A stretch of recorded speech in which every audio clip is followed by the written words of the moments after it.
What's going on, everybody? Today's video brought to you by Atlas Gunworks because I'm going to explain how I got to an Atlas.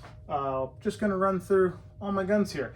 If you want a drastically more detailed version of this in like 1 hour podcast format, me and Adam Maxwell did an episode of On the Perf basically talking about this. Or if you listen to that and you want to see what the heck I'm talking about, you can see right here. So this is where it all started. This is a Glock 23 Gen 3 in 40 cal. So this is the 40 cal version of a Glock 19. Why would you buy a 40 cal, Adam? Because I was an idiot. That's why. I bought this at a time when I only owned one gun in my entire life. I had my dad's old revolver, and I wanted sort of like a carryable, could put it in the truck, nightstand gun, that kind of thing. At the time, FBI was shooting 40. Everybody carried a 19 or a 23. I wanted to shoot with the FBI shot because clearly they must know what they're talking about, which they don't. So I got this 40 cal subcompact Glock. It's terrible to shoot, as you can imagine. And I did all the competition-y things to it. I started shooting competition in 2013 and did myself a nice little stipple job there, undercut the trigger guard, put an extended slide release, slide release so you can reload and drop with your right hand. Did all those things, shot this for I think I shot it for like most of a season, like not quite the whole season. And then pretty quickly realized like this is not a very appropriate gun for what I'm trying to do. So I put this one aside and I got myself a Glock 35. Why didn't I buy a Glock 34? Well, because I was super smart and I was like, hey, I can't shoot this in USPSA production division because I'm shooting 3-gun now, and I'm going to want to stipple it. I'm going to want to undercut the trigger guard. I'm going to want to put a ZEV trigger in there, which broke on me a few times, and then I finally just got rid of it. I'm going to want to put an oversized mag release and the oversized thumb stop and a mag well and all this other stuff that you can't have in production division at the time. Now you can have all that except the mag well. But at the time, you couldn't have any of that stuff. So I was like, well, let's just get this in 40. I can shoot it in limited, and then I can put the 9mm conversion barrel in there, which is exactly what I have here, like a good old Lone Wolf conversion barrel, and like tungsten guide rod, all the things. Make it heavy, make it all sporty, shoot it in 3-gun.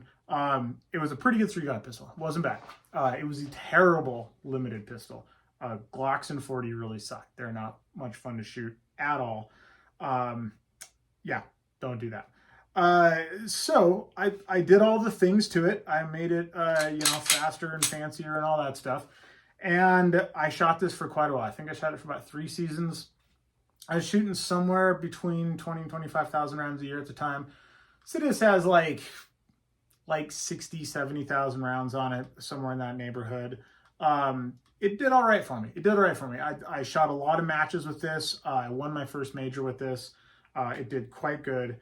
I did eventually start holding me back. So I did get to the point with my pistol shooting where the gun was not mechanically accurate enough, and it was actually starting to hold me back, which sounds like a super, super egotistical thing to say, but it's the truth. I was starting to have matches with like hard partials and far steel, and this is back in the Iron Man and Hard as Hell days where you're shooting like a plate rack at 50 yards and crazy stuff like that, where like the mechanical accuracy of the gun was starting to become a deterrent. So I decided it was time to switch to a double stack 1911 platform, specifically a 2011 actually. Got myself the DVC 3-gun. So it now has an Atlas grip, Atlas magwell, Atlas trigger, and a dot and a bunch of other stuff. Oh, probably back up. Neither one of these guns had a dot on them on the time. These actually just went on pretty recently because now this is my nightstand gun and this is my suppressor host, hence the threaded barrel. Those guys just got dots, but at the time they were running Dawson fiber optic sights like everybody else was. Then I got this guy. This was my first foray into the 1911 platform world, and it was really good for me. It was mechanically much more accurate.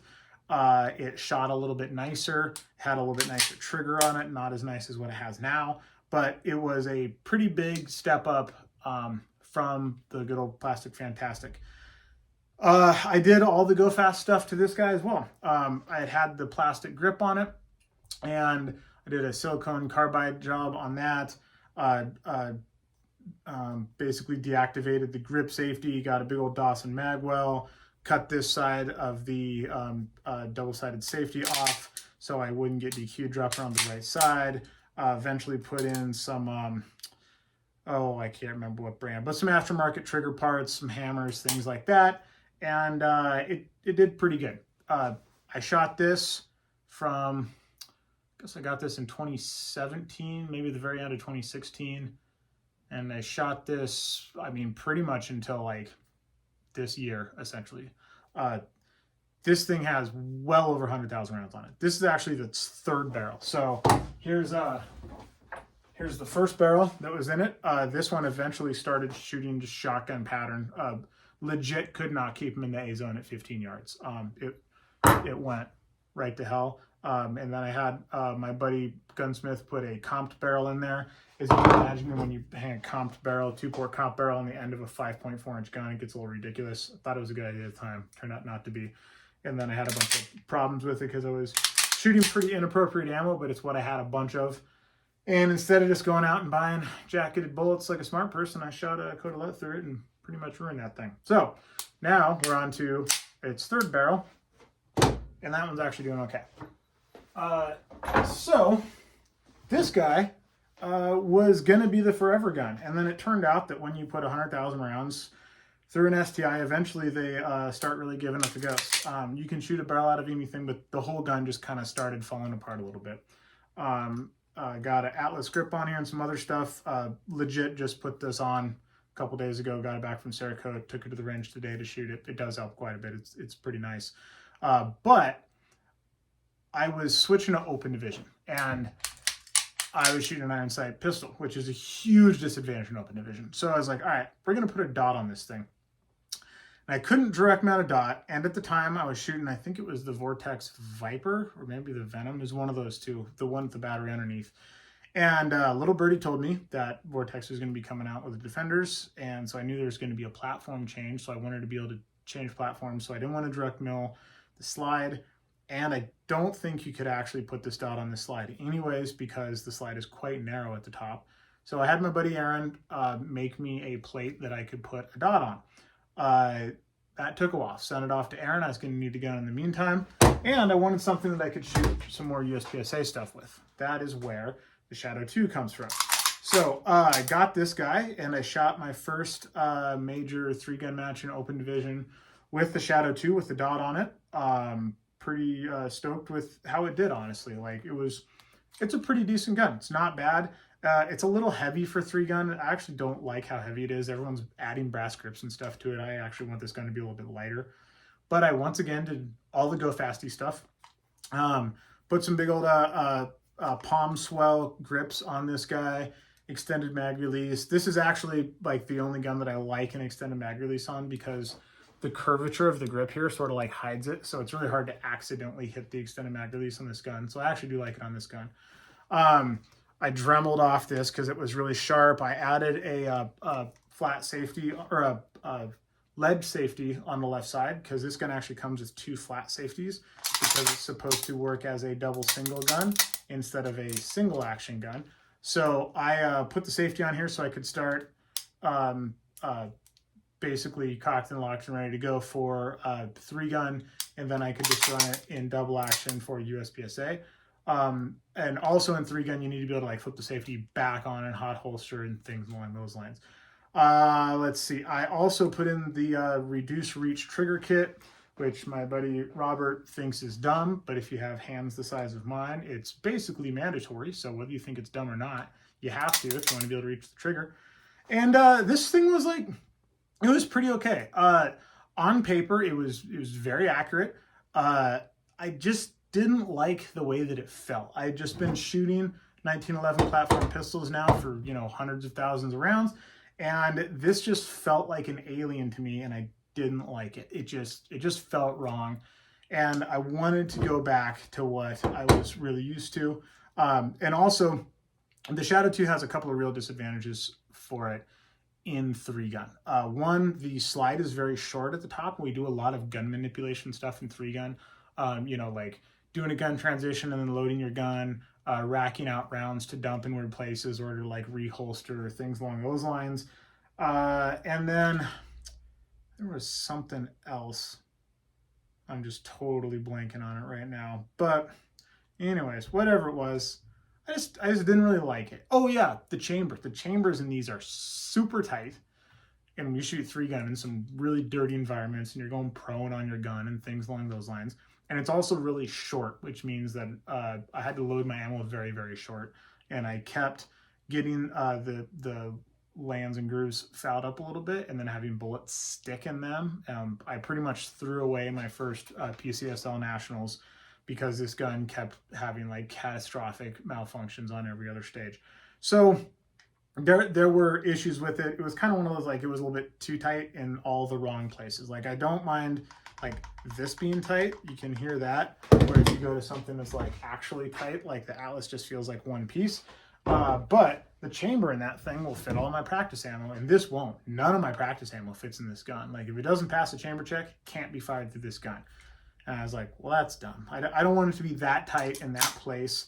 And apparently, reaming out the barrels in these things is a huge pain in the ass because they do some sort of hardening process that destroys reamers. So, decided not to keep shooting this guy. I did shoot it a bit in like USPSA, but again, I never really loved it. It just didn't feel like home. But then I got this guy back with the dot on it, shot this for a couple more seasons, and got the second barrel put in it, then got the third barrel put in it, and it was just hanging on for dear life. Like, I'd start having like big catastrophic malfunctions, parts would come loose, the trigger would just stop working for some reason.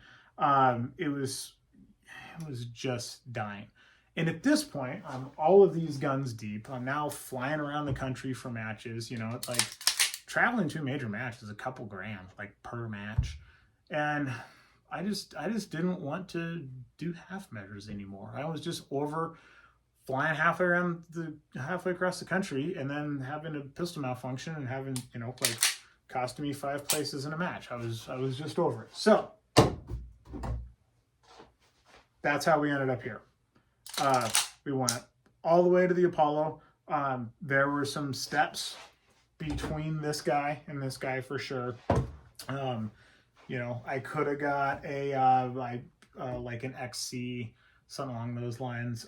Just for those of you who don't know, STIs was staccato before staccato was staccato. So this is whatever the staccato version of a 5 1/4 or 5.4 inch 9mm gun is. I don't think they really make anything quite like that anymore. But so I could have got an XC or some other like comp style thing and put an Atlas grip on it and kind of done all of these things and gotten kind of sort of close to this. But it's not this. At this point, I'd shot several friends' Atlas pistols. I'm buddies with Joe Farewell, I'm buddies with Adam Maxwell. I know some guys who shoot Atlases, and every time I shot one, I was like, holy shit, those are really nice. And I was no longer in a position where I was willing to save $1,000.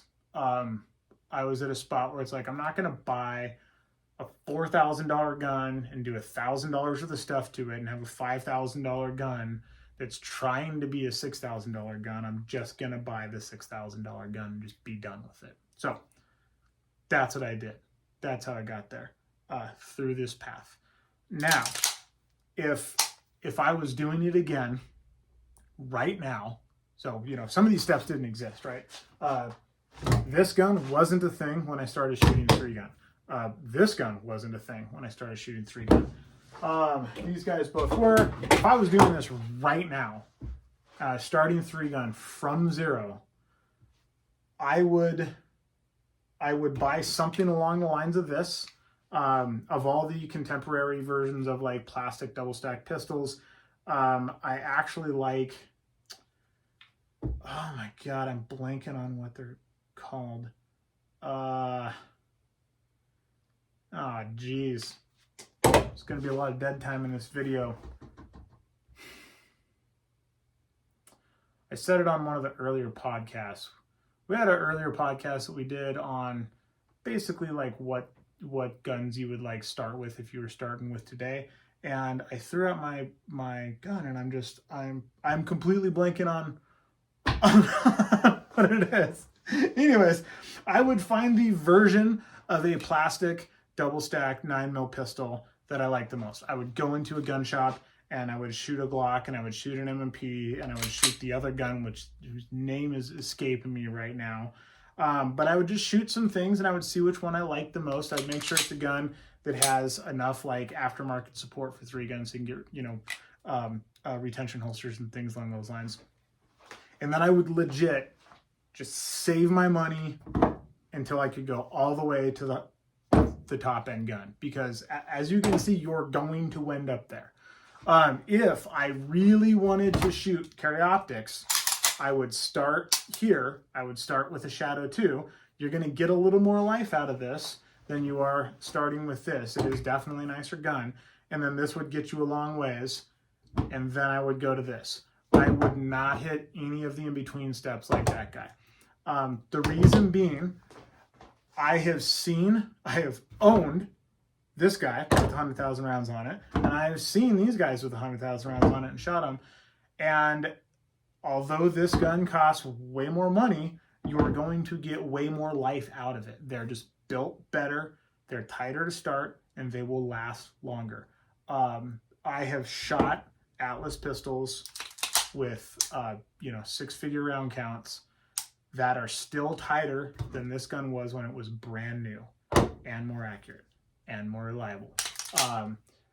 There are other pistols besides Atlas that are kind of like on that level, but I've just seen too many problems solved, and some of them are just super expensive. Like Infinities are super nice, but they're $9,000. And I don't need anything that shiny. Mine doesn't have to have purple and gold and all that stuff on it. So that's what I would do.